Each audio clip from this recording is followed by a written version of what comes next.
The man being led out of the Waterfront Commission building in handcuffs on June 4th, 2002 had a long career behind him. He had worked for the New York City Department of Sanitation, collecting garbage on routes through Brooklyn, until the day he climbed onto a truck and struck his head against the rear of the vehicle hard enough to retire early on a disability pension. After that, he had done some driving. He attended bar at a social club in Queens. He had collected money for his younger brother every Sunday and delivered it to a table at the Bergin Hunt and Fish Club in Ozone Park, a ritual that required loyalty rather than intelligence and that he had performed without incident for years. He had been inducted as a made member of the Gambino crime family at the age of 49, a ceremony delayed long enough that the men who sat in those rooms had quietly wondered whether it would ever happen. And now, at 62 years old, with one eye clouded by glaucoma and a reputation among his own captains that would appear in the tabloids before the afternoon was over, he was being walked out of a federal building in Brooklyn alongside 17 other members of the organization he nominally led. His name was Peter Arthur Gotti. His younger brother John had been the most famous mob boss in American history, the Dapper Don, the Teflon Don, the man who wore hand-painted silk ties to federal court and waved at the cameras on the courthouse steps, and who had been convicted of racketeering and 5 murders in April of 1992 and had died in federal custody 9 days before Peter was arrested. John had left the organization to his older brother anyway. What happened next is one of the strangest succession stories in the history of American organized crime, and the story of how it arrived at that point is worth understanding from the beginning. Drop where you are watching from in the comments below. It is genuinely one of the best parts of doing this, finding out how far these stories travel. If you are new here and want more history like this delivered straight to you, subscribe now. We are going back to East New York, to a social club in Ozone Park, and to the family that turned 5 sons into federal defendants and called it a life.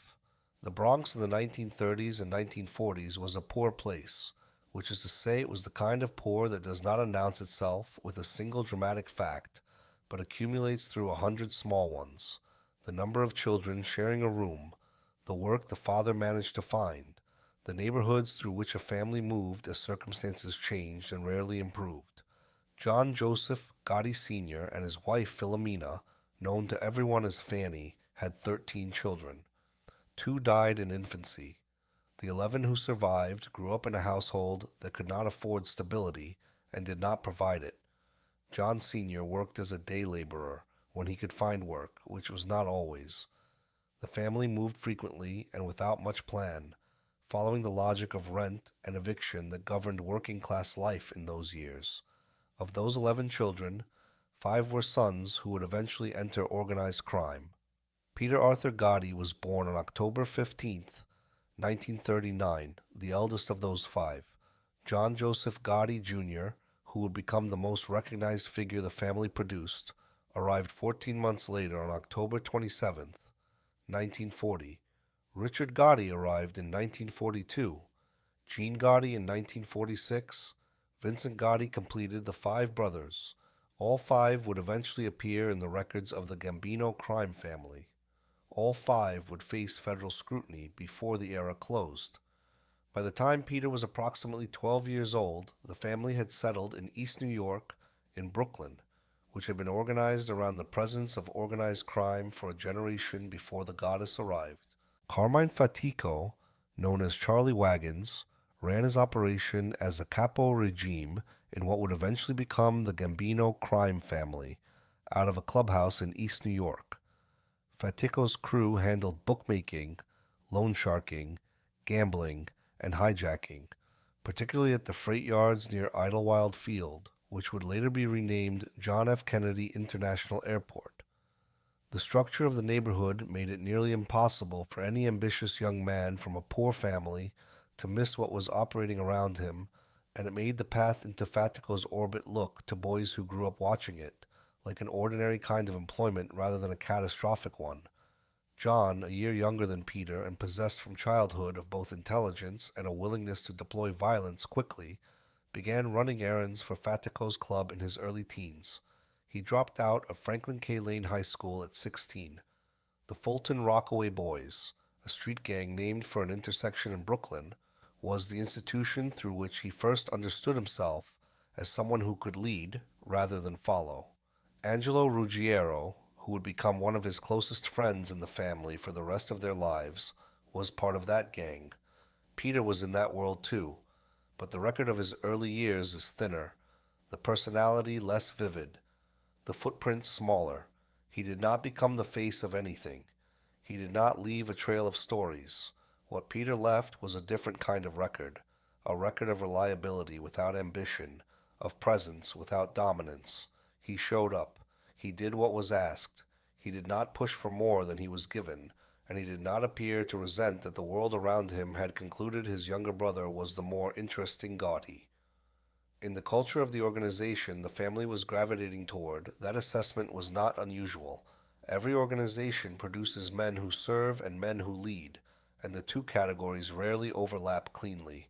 The family the Gotti boys were growing up alongside was not yet called the Gambino family when they were children in East New York. It had been the Anastasia family, named for Albert Anastasia, who ran it with a reputation for extreme and arbitrary violence until he was murdered in a Midtown Manhattan barber shop on October 25, 1957, shot by two gunmen who walked in while he sat in the chair with hot towels over his face. Carlo Gambino took control after Anastasia's death and ran the organization for nearly 2 decades, building it into what became, by the time he died of natural causes in 1976, the largest and most profitable of the 5 New York families. Paul Castellano, Gambino's cousin and brother-in-law, inherited the organization and the complications that came with it.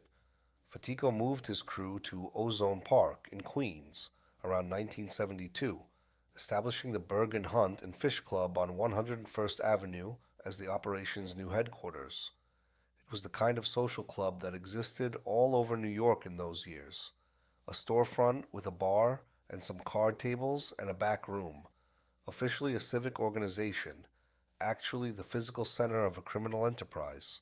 The men who gathered there controlled neighborhood gambling, managed relationships with nearby loading docks, and loaned money at rates that needed no competitive analysis.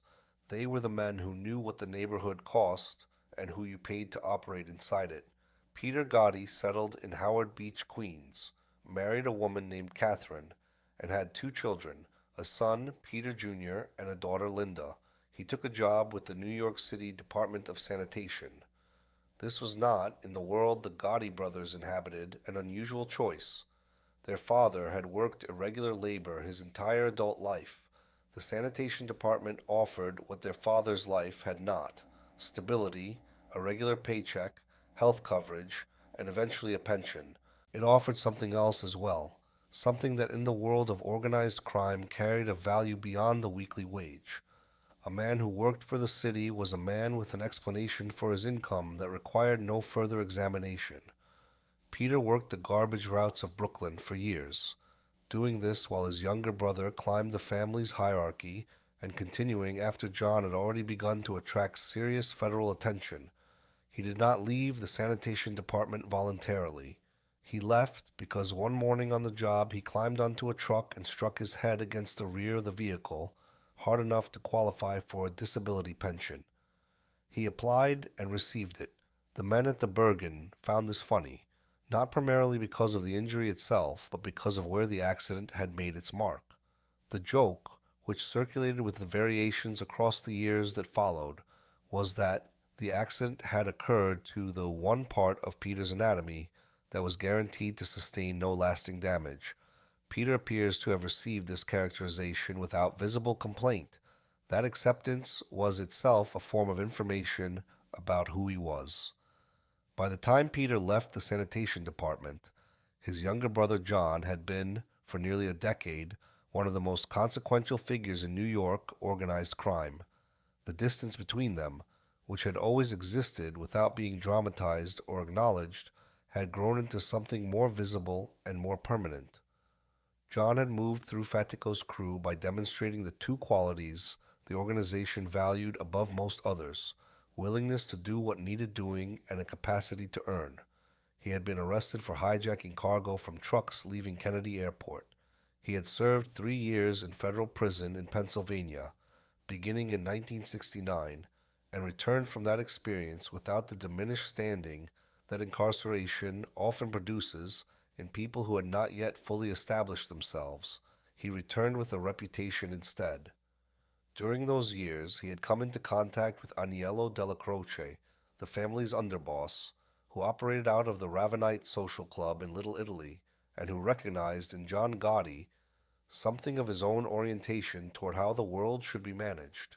John had also killed a man.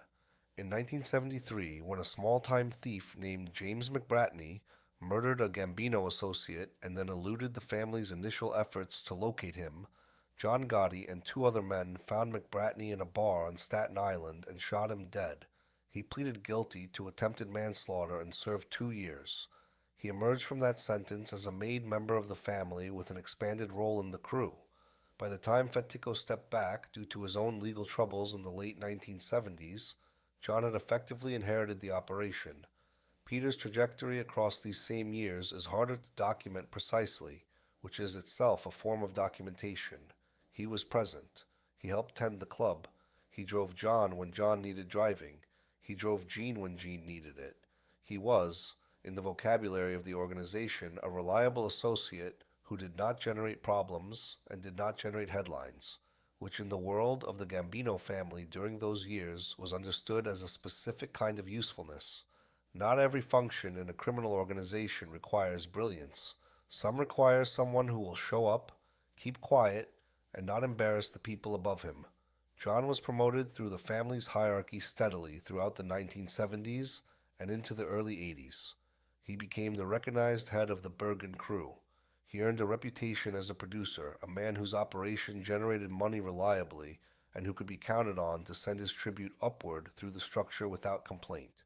Paul Castellano, who had inherited the family from Carlo Gambino and who ran it from a large house on Tot Hill in Staten Island with a detachment from street reality that the men below him increasingly resented, recognized Gotti's earning ability, if not his temperament. The relationship between John and Castellano was one of mutual utility and mutual contempt. Castellano had banned drug trafficking within the family, an edict that a significant portion of the membership was already violating, including members of the Bergin crew. Gene Gotti and several associates were arrested in 1983 on federal drug trafficking charges. The case would eventually produce a 50-year sentence for Gene. Castellano had made clear that any member caught in the drug trade would be killed. That threat placed John in a specific kind of personal danger from the man above him, and the awareness of it produced a clarity about what needed to happen. Through all of this, Peter was peripheral in the way that certain older siblings of extraordinary younger siblings are always peripheral, essential to the household, invisible to the world outside it. He was at the Bergin. He was a familiar face at the table, but his role remained what it had always been, and nothing in the record suggests he felt diminished by it. He was not building toward anything. His younger brother was building enough for the whole family. On the evening of December 16th, 1985, Paul Castellano and his underboss Thomas Bellotti stepped out of a limousine in front of Sparks Steakhouse on East 46th Street in Midtown Manhattan. Castellano was 70 years old. The street was moving with the ordinary traffic of a December evening in Midtown, holiday shoppers in the cold air between storefronts, office workers heading toward the subway exits. 4 men in trench coats and Russian fur hats were positioned on the sidewalk.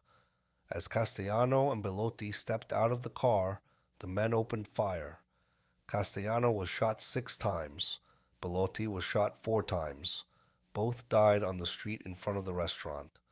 John Gotti watched from a car across the block. Salvatore Gravano, who would testify to this in a federal courtroom 6 years later, sat beside him. They watched through the car windows as the shooting unfolded, then drove slowly past the bodies so Gotti could confirm his targets were dead, before turning south toward Brooklyn. The murder of Castellano had been in planning for months. It required the informal alignment of enough of the family's senior members to make it viable without triggering an immediate internal war. a calculation that Gotti and his associates had performed with the care such calculations demanded. Castellano's detachment from street operations, his contemptuous treatment of the men below him, and the specific threat his drug ban posed to John and the Bergin crew had generated enough quiet support among the captains that the action could proceed. It also violated the Commission's protocols about killing a boss without prior authorization, a violation that would produce its own consequences, though not immediately. What it produced immediately was a new boss. John Gotti assumed control of the Gambino family in the days following Castellano's murder. He shifted the organization's center of gravity from Todd Hill to Ozone Park, and, for occasions that required a more visible setting, to the Ravenite in Little Italy. He began wearing the suits that would make him famous, the double-breasted Italian cuts, the hand-painted silk ties, the silver hair that tabloid photographers had already learned to recognize from across a courthouse plaza. The press named him the Dapper Don.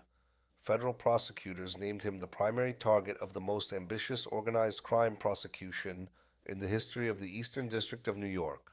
Peter, during the period of John's consolidation of control, received a promotion of his own. On December the 24th, 1988, he was inducted as a made member of the Gambino crime family. He was 49 years old. By any standard measure of the pace at which the organization advanced its members, this was an exceptionally late induction. Men who were made at 49 had spent their careers in the organization's orbit without reaching the threshold of formal membership. For Peter, the circumstances were specific. His brother had been running the family for 3 full years before formally inducting him, which carried a meaning that everyone at the table understood without anyone stating it. John Gotti did not believe his older brother had the ability to belong to Cosa Nostra. FBI recordings made during those years captured John's private assessments of the men around him, including Peter. What he said about Peter in those conversations was characterized by law enforcement officials who reviewed the tapes as contemptuous, reflecting a settled view that Peter's fundamental capacities fell short of what the organization required in its members. The recordings would later become part of the evidentiary record in Peter's own federal prosecutions, used to establish both Peter's relationship to the leadership structure and what John, in his most private moments, actually thought of his older brother. By 1989, 1 year after his formal induction, Peter had been elevated to capo regime, the rank of captain. He was given command of a crew. His primary function during these years, however, was something more specific than crew command. He served as a bagman, collecting tribute from capos across Brooklyn, Queens, the Bronx, and Lower Manhattan, and delivering it to John every Sunday at the Bergin, Hunt, and Fish Club in Ozone Park. It was a courier function dressed in the language of command. He was trusted with the cash because that required loyalty. He was not trusted with the decisions because those required something the people around the table did not believe he possessed. The Bergin in those years was the most consequential table in the family. The conversations held around it shaped the organization's direction across the construction industry, the waterfront, and the labor unions that governed commercial operations at one of the largest port complexes on the East Coast. John Gotti sat at the head of that table and ran what federal prosecutors would later estimate generated more than $500 million in annual revenue from gambling, drug trafficking, extortion, stock fraud, and loan sharking across New York and New Jersey. Peter brought the money every Sunday. He kept quiet. He served the function that less prominent men serve in every organization, making it possible for the more prominent ones to focus on what they were building, and what no one around the table was asking in those years was what would happen to any of it after John was gone. The answer to that question, when it arrived, would take nearly a decade to fully reveal itself, and it would not be what anyone who had sat at that table in the 80s might have predicted. The FBI had been constructing the case against John Gotti throughout his entire tenure as boss, but the instrument that would finally succeed where 3 previous prosecutions had failed came from an apartment above the Ravenite Social Club in Little Italy. Electronic listening devices planted in the ceiling of that apartment captured thousands of hours of conversations between 1989 and 1990. John Gotti, in his own voice, discussing murders, reviewing finances, making organizational decisions, and characterizing the men around him with a candor that was catastrophic to preserve on tape. The recordings were made in the building he had chosen as his public headquarters because he believed his prominence protected him. It did not. The tapes were only part of the case. The other part arrived from a direction no one inside the family had anticipated.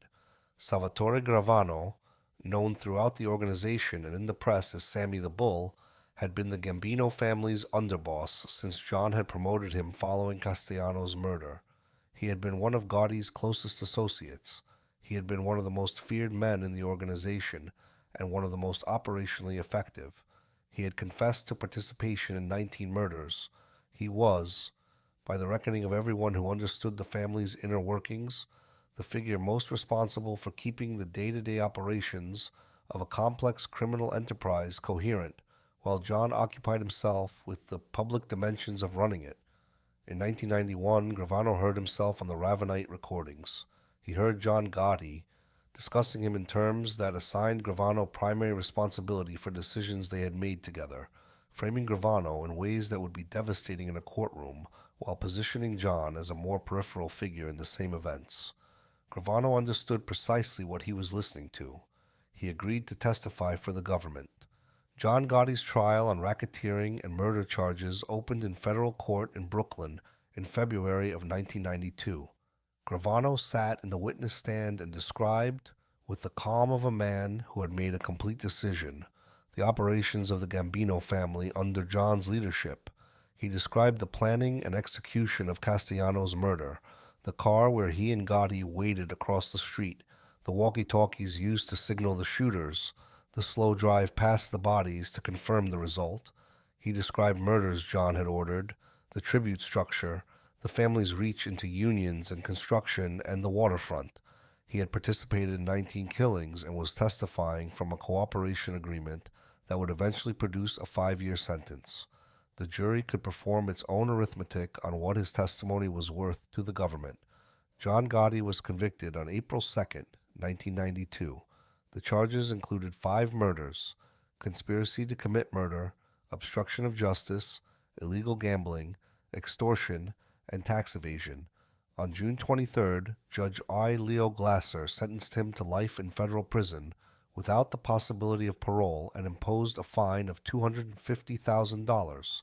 He was sent to the United States Penitentiary in Marion, Illinois, one of the most secure federal correctional facilities in the country at that time. He would not walk free again. What happened in the days after the verdict, inside the family the conviction had left formally leaderless, was characteristic of the man who had built it. John refused to accept that his imprisonment ended his authority. He retained his title as boss. He would relay decisions and orders through his son, John Angelo Gotti, known to the organization and to the press as Junior. He would communicate through the limited channels a federal inmate could access, through carefully managed prison visits and the coded language they permitted. He would remain the boss of the Gambino crime family from a cell in Marion, Illinois. He was certain of this. The gap between what John believed and what was operationally possible was the gap into which everything that followed would eventually fall. Running a criminal organization from a maximum security federal prison requires organizational loyalty and discipline of a kind the Gambino family had not fully achieved even during John's free years. The mechanisms that had held the family together, his personal authority, his willingness to deploy violence, and the money that flowed down through the structure and kept the men in it satisfied, did not travel well through prison walls. Day-to-day operations shifted to the most senior capos who remained free. John Jackie Nose D'Amico and Nicholas Little, Nick Corozzo, were the figures through whom the family conducted its business in the months after the conviction. Corozzo was the more administratively capable of the two, a man whose organizational instincts were sophisticated enough that by the mid-1990s he had been elevated to acting boss. But in December of 1996, Corozzo was indicted in Miami on 20 racketeering charges, including attempted murder and arson, and was subsequently convicted and sentenced to years in federal prison. The pattern had become visible. Every time the family settled on a capable figure to manage its affairs, that figure was arrested, indicted, or convicted. The FBI had spent a decade learning the architecture of the Gambino organization through the investigation that had finally produced John's conviction. It had informants inside the family. The pressure on the organization was systematic, and each conviction of a capable administrator made the succession question more urgent and the available candidates fewer. Into that narrowing field, John Gotti had placed his son. John Angelo Gotti, Jr., had been managing the family's operations as acting boss since his father went to prison in 1992, working alongside D'Amico and Corozzo to keep the organization's revenue flowing while his father directed strategy for Marion. He was 28 years old when that responsibility arrived. In January of 1998, federal authorities charged him with a broad range of crimes: loan sharking, bookmaking, extortion, and the 1992 attempted murder of Curtis Sliwa, the founder of the Guardian Angels crime-fighting organization. Prosecutors alleged that Jr. had ordered the attack in response to Sliwa's daily radio criticisms of organized crime and the Gotti family specifically. Sliwa had been shot twice in a rigged taxicab and saved himself by jumping through an open window while the car was moving. Faced with the evidence and the counsel of lawyers who understood what prosecutors had assembled, Jr. pleaded guilty to racketeering in 1999 and was sentenced to 77 months in federal prison. He had served the organization for 7 years and had produced the same result as every acting boss before him. The organization was now, by a process that owed more to attrition than to planning, in the hands of Peter. The precise date on which Peter's authority became something more than nominal is not established in the surviving record with the specificity that more dramatic moments in the family's history commanded. Federal prosecutors and law enforcement officials generally describe his assumption of effective control as occurring in the period between Jr.'s guilty plea in 1999 and John's death in June of 2002, with some accounts placing his formal designation as early as 1997. What is not in dispute is that by the time John died, Peter had been functioning as the family's operational head for some period of months or years, and that the organization under his stewardship bore little resemblance to the organization John had built at its height. What is also not disputed is how the men around Peter viewed the arrangement. The nickname the Gambino family's own members attached to Peter Gotti's tenure was not subtle. They called him the dumbest Don. It was specific, institutional, and, by the accounts of people with first-hand knowledge of the organization, essentially accurate as a summary of the consensus view among the captains about the man who was now nominally in charge of their livelihoods. The nickname had not been earned through a single memorable failure. It had accumulated through decades during which Peter had demonstrated, consistently and without apparent self-consciousness, that his capabilities fell reliably short of what formal leadership required. Louis Casman, a former mobster and close confidant of John Gotti, offered the most direct public assessment of what Peter's tenure looked like from outside the formal structure. Casman described Peter as a regular knockaround guy who didn't let his title go to his head. He said that a lot of the captains were very upset with Peter because he wasn't a strong boss, and that the Lucchese crime family, which operated as a peer institution in the same competitive landscape, walked all over him. These were not the characterizations of an enemy. They were the observations of someone who had watched John Gotti command genuine deference and who was now watching his older brother fail to command basic compliance. The failures took specific forms. Some captains withheld tribute payments that were owed upward through the structure. This was not an administrative oversight. Withholding tribute in the culture of the 5 families was a statement about the authority of the man above, and the fact that it happened consistently enough to be noted across multiple accounts was a statement about what the organization thought of Peter's standing. Some captains were excluded from inter-family sit-downs. Others simply ignored directives that came from Peter's direction. The Lucchese family, by Casman's account, recognized that the Gambinos under Peter could be treated as a weakened competitor rather than a peer, and acted accordingly. The contrast with John's tenure was impossible to miss for anyone who had been present during both. John had maintained authority through fear and the discipline that genuine fear produces. Men who disrespected John Gotti faced consequences, and every man around every table understood that. Peter lacked both the temperament and the institutional standing to generate discipline of that kind. He was his brother's older brother and nothing more. The family knew it. Other families knew it. The federal agents who had spent years mapping the organization's structure from the outside knew it. What Peter did maintain was the family's grip on the New York waterfront. The Gambinos had embedded themselves in the International Longshoremen's Association through decades of organizational effort, and the resulting influence over who worked on the Brooklyn and Staten Island piers, at what wage, under what conditions was the organization's most durable remaining asset. The waterfront did not require Peter to be brilliant. The men who understood that operation ran it themselves. The money it generated moved upward through a structure that had been built before Peter's tenure and would survive longer than it. The waterfront operations also left the documentary trail that would eventually consume him. A criminal enterprise embedded in labor unions generates records, books that regulators can examine, payment flows that investigators can trace, workers and foremen, and contractors who understand precisely what the monthly payments they make are purchasing. The Waterfront Commission, a bi-state regulatory authority created specifically to combat organized crime's presence in the port industry, had been monitoring the Gambino family's involvement on the docks for years before Peter became the nominal head of that involvement. Among the enterprises that characterized the Gambino family's operations during Peter's tenure, an attempt to collect money from a Hollywood action star stands as perhaps the clearest illustration of where the organization's ambitions had traveled and what its actual reach had become.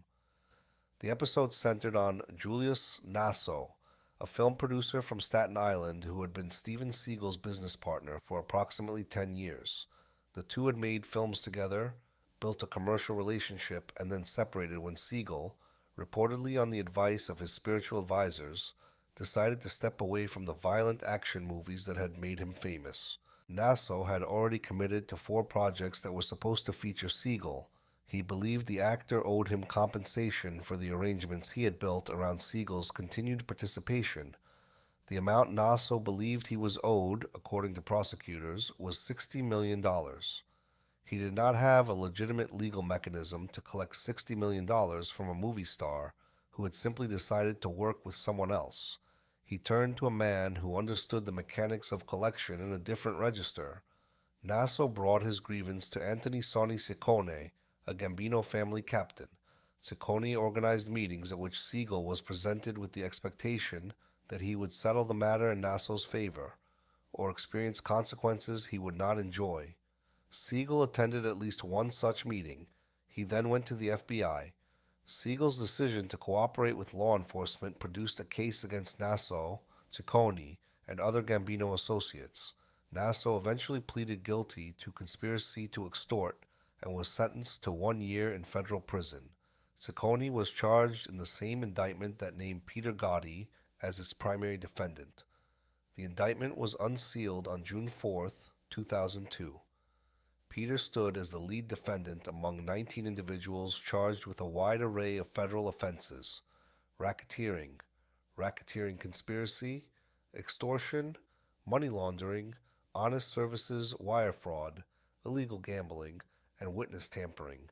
The enterprise at the center of the indictment was the family's control of the International Longshoremen's Association and the leverage that control provided over contracts, employment, and the daily operations of the Brooklyn and Staten Island waterfront. The 68 counts in the indictment represented years of documented criminal activity organized around the family's most durable remaining operation. The co-defendants included Peter's brother Richard Gotti and his nephew Richard G. Gotti, which indicated the degree to which John's model of family first succession had distributed Gotti family members through the organization's structure at multiple levels. The family was, in the most literal sense, still family run. It was running at a loss. Peter was led out of the Waterfront Commission building in handcuffs on the morning of June 4th, 2002. John Gotti died 6 days later on June 10th. The timing was not causal. The federal investigation had been proceeding for years, and the indictment was ready when it was ready. But the proximity of Peter's arrest to John's death produced a narrative about the Gotti family that no careful framing could have avoided. The famous brother dying in federal custody, while the less famous one was being arrested, the organization in the hands of men who could not hold it, the structure John had built at the cost of Paul Castellano's life, coming down around the name he had left behind. Peter's trial in Brooklyn proceeded through the winter of 2002 into the spring of 2003. The government's case rested on the waterfront operations, the ILA relationships, the money that flowed from contractors and shipping companies to the men who controlled access to the piers. Steven Seagal appeared as a government witness wearing an Asian jacket and blue jeans and testified that he had been menaced by the defendants and had gone to the FBI because no other option seemed reasonable.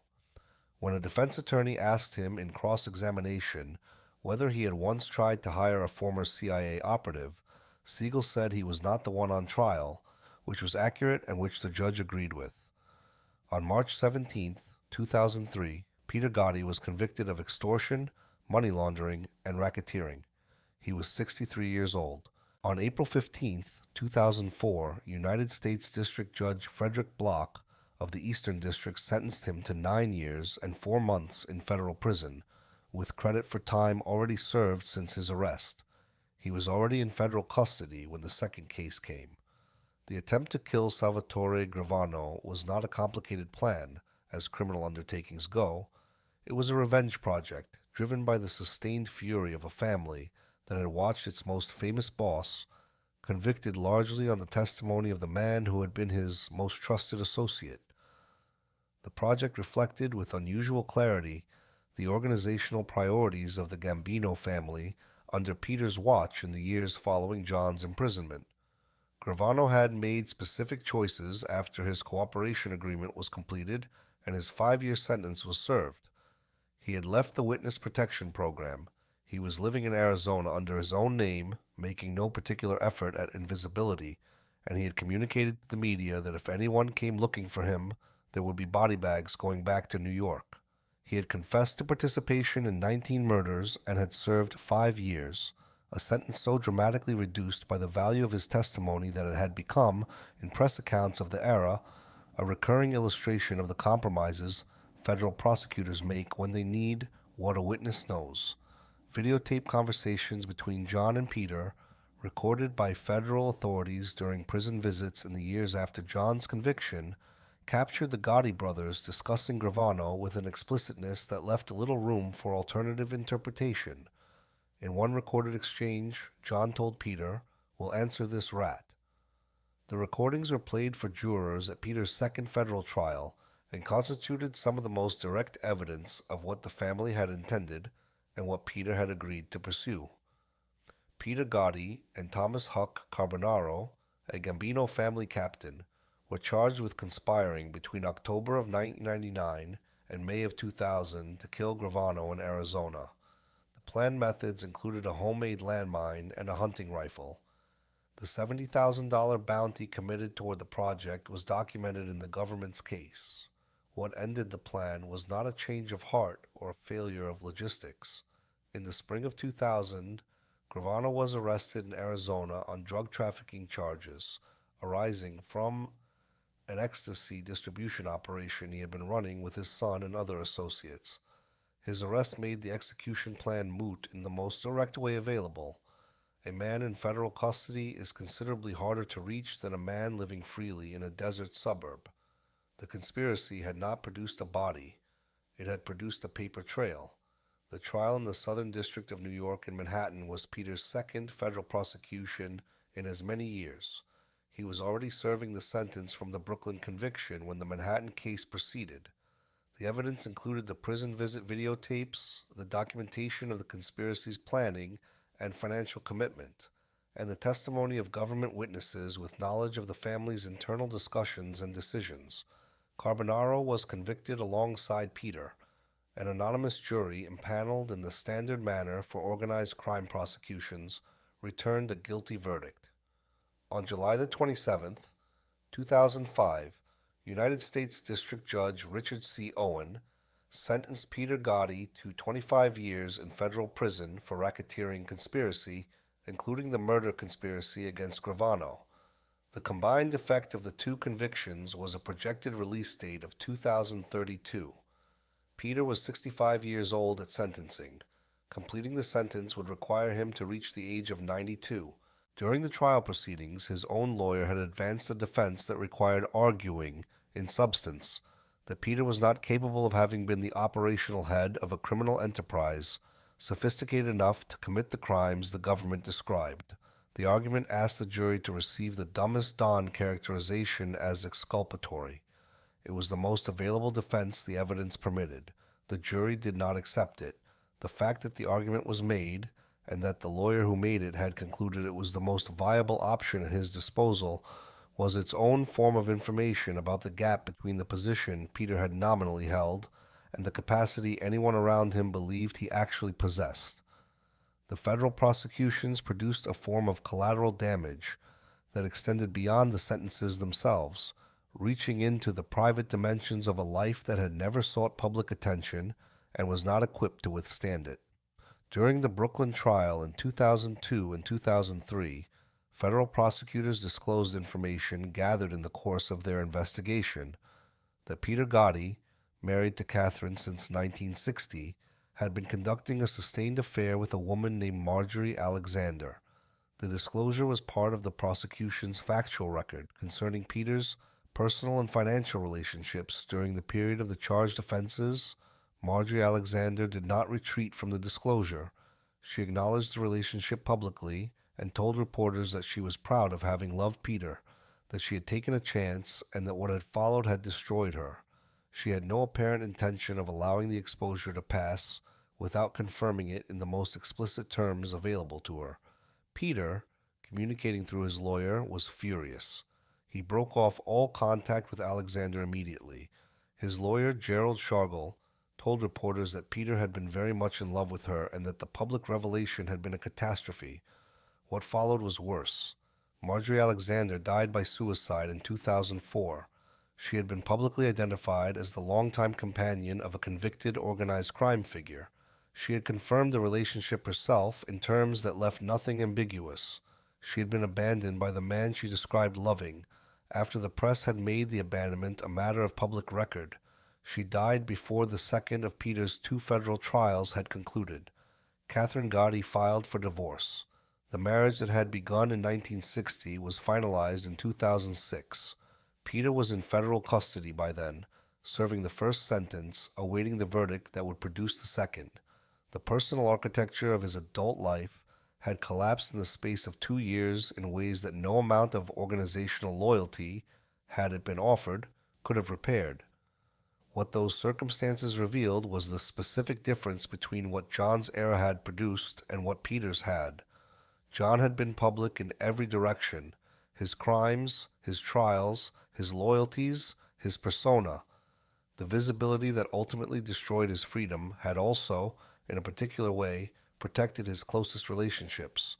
Victoria Gotti remained beside him through the trials and through the years of his incarceration, and the loyalty John commanded from those nearest him was, in part, a function of the legend he had built, a legend that gave people something to stand beside.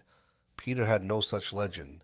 He had been a background figure in his own family's story, which meant that when the prosecutions forced him into public view, the exposure landed in a space where a persona should have been, and found nothing there to absorb it. The affair, the organizational contempt from his captains, the legal abandonment by the family he had served, the divorce, these were the private wreckage of a man who had never wanted visibility, and who discovered, when visibility was imposed on him, that he had built nothing to withstand what exposure revealed. His brother Gene, convicted in 1989 on racketeering and drug trafficking charges and sentenced to 50 years in federal prison, remained incarcerated through the years of Peter's legal proceedings. He would not be released until 2018, having served nearly 3 decades for crimes that arose from the same Bergin hunt and fish club world, where all 5 Gotti brothers had made the choices that shaped the rest of their lives. The Federal Medical Center in Butner, North Carolina, is a federal correctional institution that provides medical care for inmates whose health has deteriorated beyond what standard facilities can manage.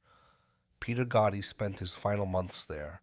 He had been incarcerated for nearly 17 years by the time of his death, the first years of his sentence served at a federal facility before his transfer to Butner as his condition declined.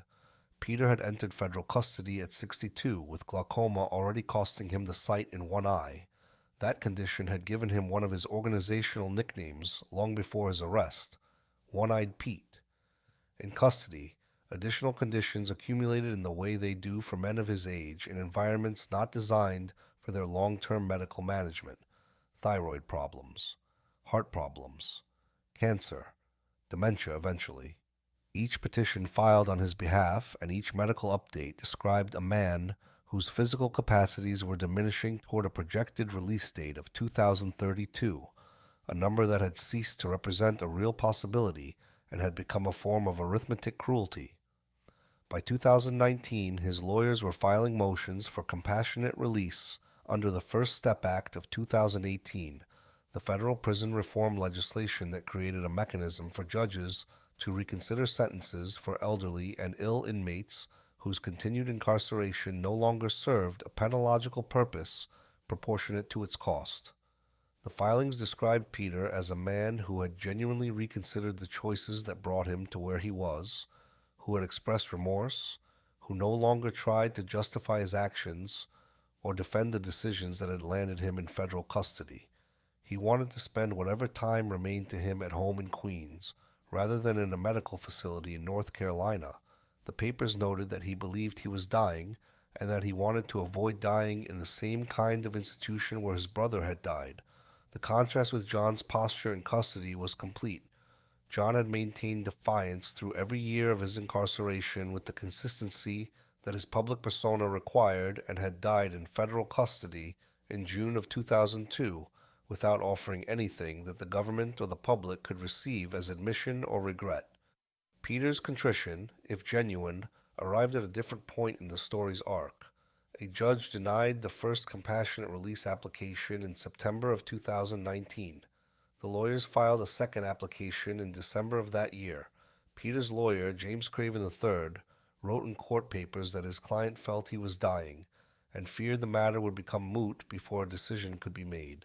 In January of 2020, United States District Judge Colleen McMahon denied the second application. In a ruling, she wrote that Peter Gotti had headed one of the most vicious and violent organized crime organizations in New York for a number of years. That history was not, in her judgment, a reason to allow him to finish his sentence outside a federal facility.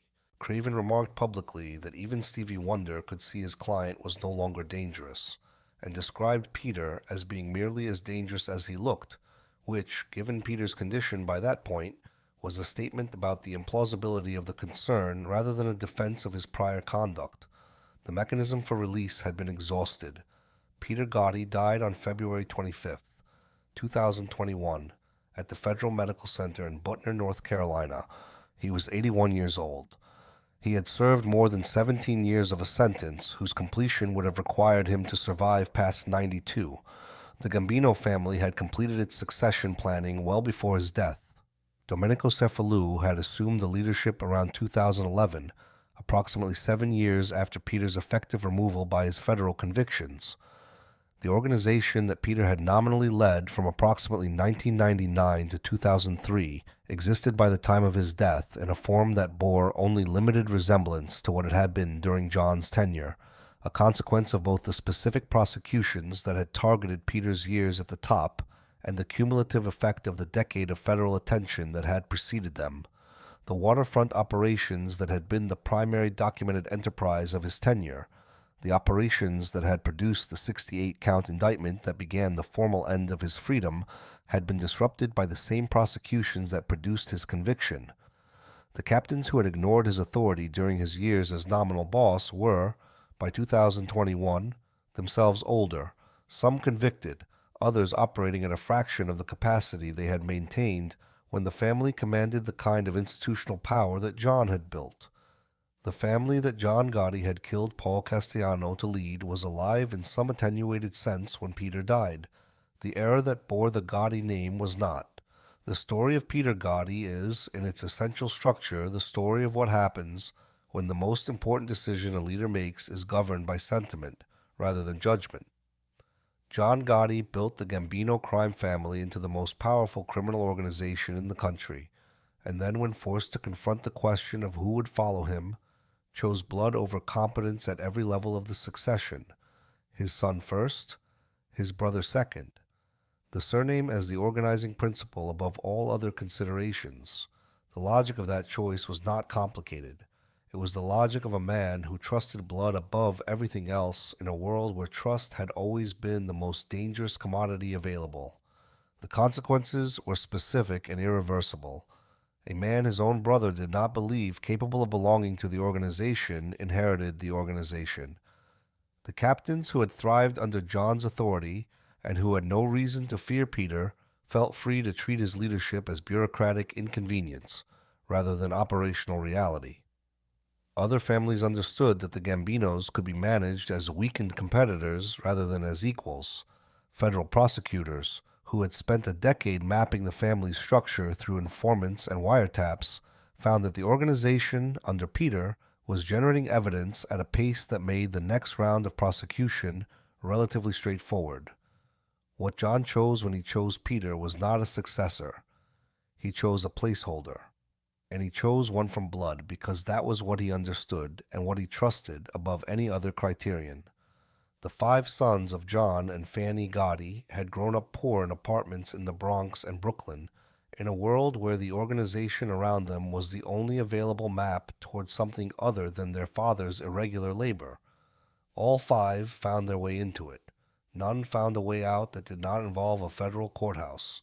Peter died in a medical center in North Carolina with a release date that assumed he would live past 92. His brother John died in federal custody in 2002, having never conceded that any of it had been wrong. His brother Gene served nearly 3 decades of a 50-year sentence before being released in 2018. The family name that had once commanded tribute from captains across 4 boroughs of New York City had become, by the time of Peter's death, an artifact of an era the federal court system had spent 30 years dismantling one conviction at a time. The organization continued, as organizations of that kind tend to do, but what the Gambino family was when Peter died bore only limited resemblance to what it had been when John was building it, and the distance between those two things was, in significant part, the distance that one succession decision had created. A regular knockaround guy doing his brother's bidding. That was what Louis Casman called him, and it was the most accurate epitaph available.